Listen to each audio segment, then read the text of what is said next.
Hello, Bhagyashree क्रिएशनमध्ये सर्वांचं स्वागत आहे. आणि आज आपण आंबट गोड तिखट असं चटपटीत लिंबूचं लोणचं बघणार आहोत. चला म्हटलं आज रेसिपी तुमच्यासोबत शेअर करावी, म्हणून मग मी आज लिंबूचं लोणचं करायला घेतलेलं आहे. हे 25 ते 30 लिंबू घेतलेले आहेत. याला स्वच्छ धुवून मी साफ करून घेतलेले आहेत आणि एका सुती कपड्याने त्याला व्यवस्थित पद्धतीने पुसून घ्यायचं, जेणेकरून त्याच्यावर पाण्याचा अंश अजिबात राहणार नाही याची काळजी घ्यायची.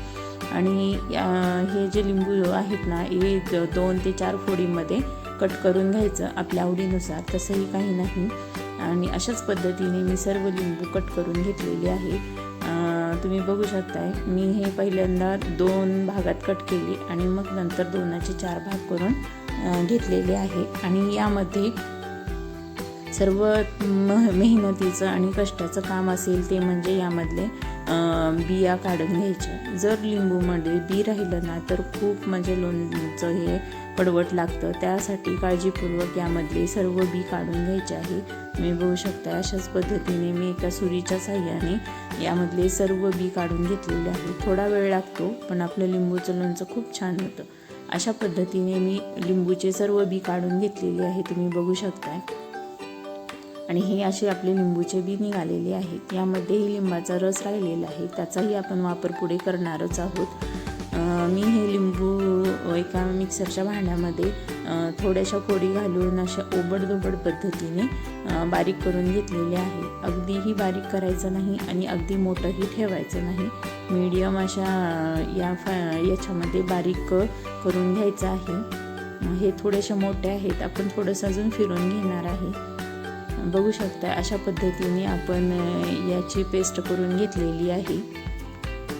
अशाच पद्धतीने मी या सर्व फोडींची बारीक अशी पेस्ट करून घेतलेली आहे. एका पसरट भांड्यामध्ये आपण हे सर्व लिंबू बारीक करून घेतलेले आहे, तुम्ही बघू शकताय. आणि अगदी कमी साहित्यामध्ये होणारं हे लिंबूचं लोणचं आहे. त्यासाठी मी हे 100 ग्राम मीठ घेतलेलं आहे, 1 ग्लास गूळ घेतलेला आहे बारीक चिरून, आणि हे केपरेचा मसाला आहे लिंबूच्या लोणच्याचा. अगदी खूप छान लोणचं होतं याचं. आणि आंब्याचं लोणचं करू शकतो, लिंबूचं लोणचं करू शकतो आपल्या आवडीनुसार. मी यामध्ये मीठ घालून घेतलेलं आहे. आणि हे 25 लिंबासाठी मी 1 ग्लास गूळ घेतलेला आहे. तुम्ही साखरही घेऊ शकता किंवा अर्ध गूळ अर्ध साखर देखील घेऊ शकता.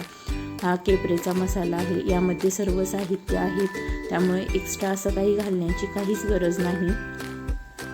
यामध्ये हिंग, लाल तिखट आणि इतर काही मसाले देखील असतात आणि त्याचा कलर देखील खूप छान येतो. अशाच पद्धतीने मी सर्व हे साहित्य घालून घेतलेलं आहे. आणि एका चमच्याच्या साह्याने यामध्ये जे दिसत आहेत ना गुळाचे खडे, ते व्यवस्थित मिक्स होतील याची काळजी घ्यायची. हे सर्व साहित्य मिक्स करायला 10 ते 15 मिनिट लागतं.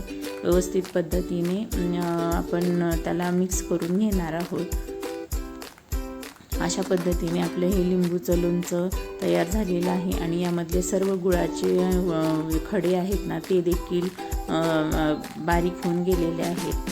आणि थोडंसं हे लिंबूचं लोणचं ना असं गूळ घातल्यामुळे पातळ होतं, काहीच हरकत नाही. हे राहिलेलं जे लिंबाच्या बियामधलं जो रस होता ना, तो देखील यामध्ये घालायचा. फक्त ना यामध्ये बी पडणार नाही याची काळजी घ्यायची. अशाच पद्धतीने सर्व लिंबूचं लोणचं मिक्स करून घ्यायचं.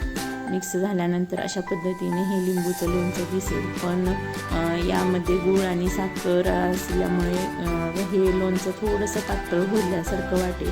काही घाबरून जायचं नाही, ते अगदी दुसऱ्या दिवशीपासून ते घट्ट व्हायला सुरू होते. हे लोणचं एका काचेच्या कंटेनरमध्ये घालायचं. सर्वप्रथम भरणीला हिंगाची धुरी द्यायची, जेणेकरून आपलं लोणचं खूप दिवस टिकतं. अशाच पद्धतीने लिंबूचं, आंब्याचं किंवा आपल्या वर्षभराचे जे साठवणुकीचा मसाला असतो ना, अशाच पद्धतीने घालून घ्यायचा. चमच्याच्या साह्याने मी या भरणीमध्ये हे लोणचं घालून घेतलेलं आहे. अशा पद्धतीने आपलं लिंबूचं आंबट गोड तिखट चटपटीत लोणचं खाण्यासाठी तयार झालेलं आहे.